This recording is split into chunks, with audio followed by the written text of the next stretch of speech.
I was asked yesterday what I thought about Helen Zille's taking Fikile Mbalula to task while being interviewed by Clement Manyathela in his nighttime television role. And I sort of fairly I should have taken it more seriously, but I hadn't actually had time to explore it. And now I know sort of roughly what it was about. It was, as many of you will know, about the potential inclusion of the Patriotic Alliance in the Government of National Unity, and the DA feeling that it needed to be consulted before such a thing happened, and the Patriotic Alliance taking issue with that, and Fikile Mbalula and other people within the ANC taking issue with that.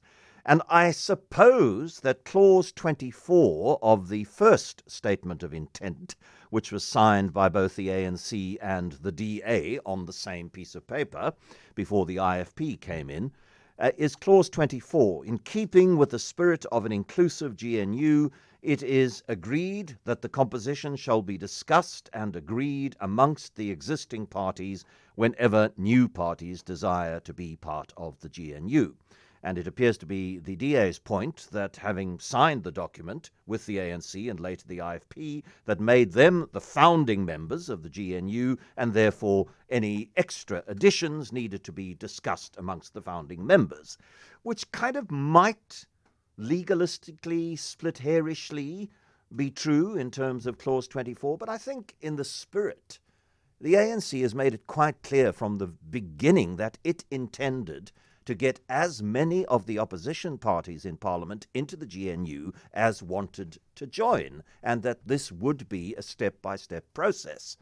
So if it is something which is potentially bedeviling the smooth functioning of the Government of National Unity, it reflects a political immaturity which seems to have been absent during the negotiations after the election results and before the investiture of the President and Speaker and Deputy Speaker and the NCOP people. Pieter du Toit is News 24's assistant editor. What do you think of all of this, Pieter? Good afternoon.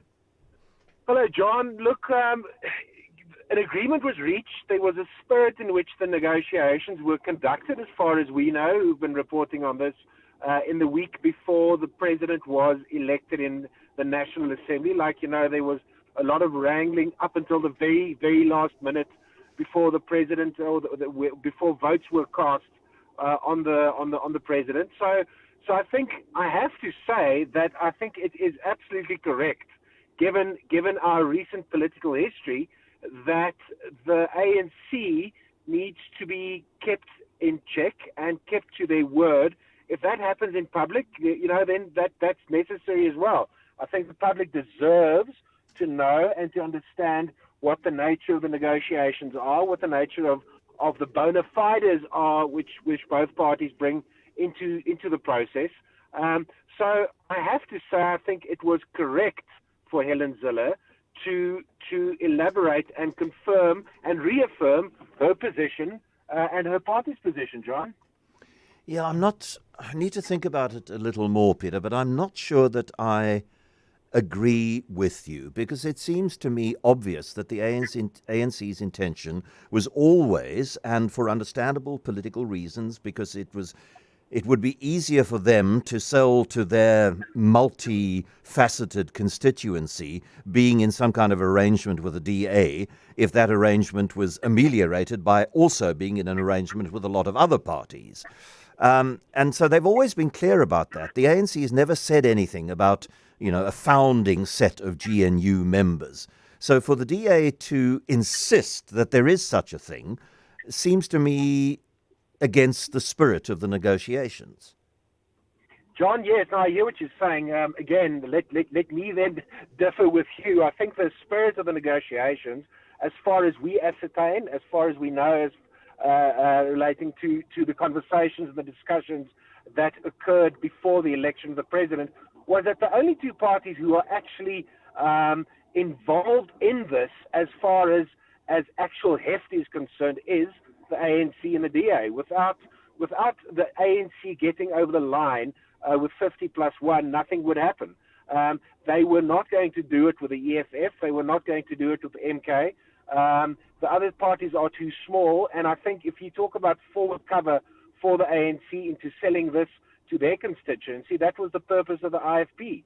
And I do think that the DA over the last 2 years, in fact, given what happened in Johannesburg a year or so ago, have also been very clear that the PA is a red line for them. And as far as I understand, that was communicated very clearly to them. John, I have to add as well that I think over the last couple of days, whilst we've been working on this and writing stories on News 24, two things have struck me. The one is that I think that as we go along, I'm getting the impression that the ANC might be renegotiating and or reinterpreting the statement of intent as we go along. That's the first thing. And the second thing is I'm also getting the very distinct and clear impression that as we get closer to a point where the ANC will actually have to cede executive authority in cabinet, they seem to be very reluctant to do that. So we're reaching a point where the rubber really is hitting the road now, the tarmac, which means the ANC will have to sign over executive authority of a number of ministries.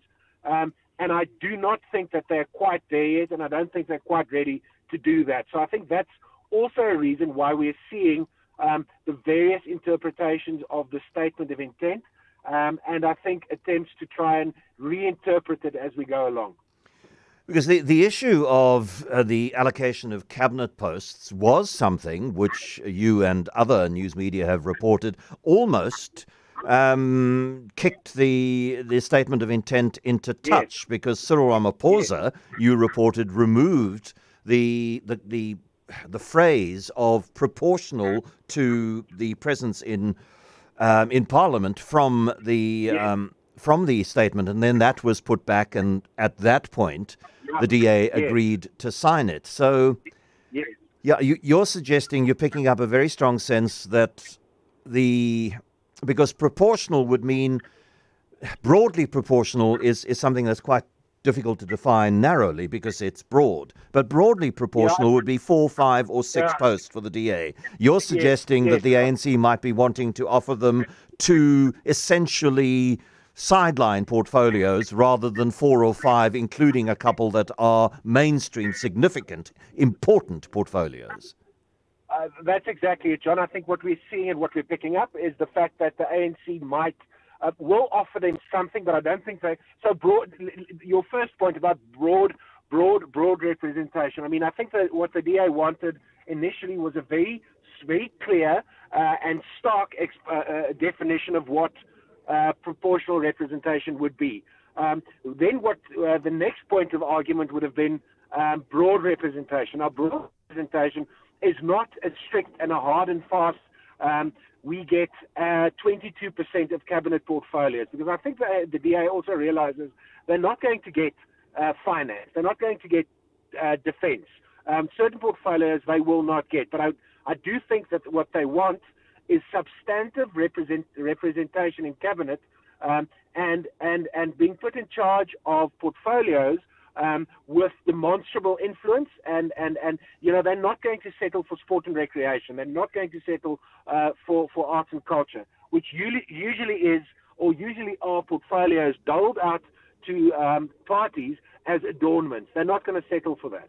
And I think what the ANC are now doing, because the definition of broad representation is not a hard and fast thing, they might be watering it down, whilst the DA want to up the ante. Okay, watch this space then. Pieter du Toit, assistant editor at News 24.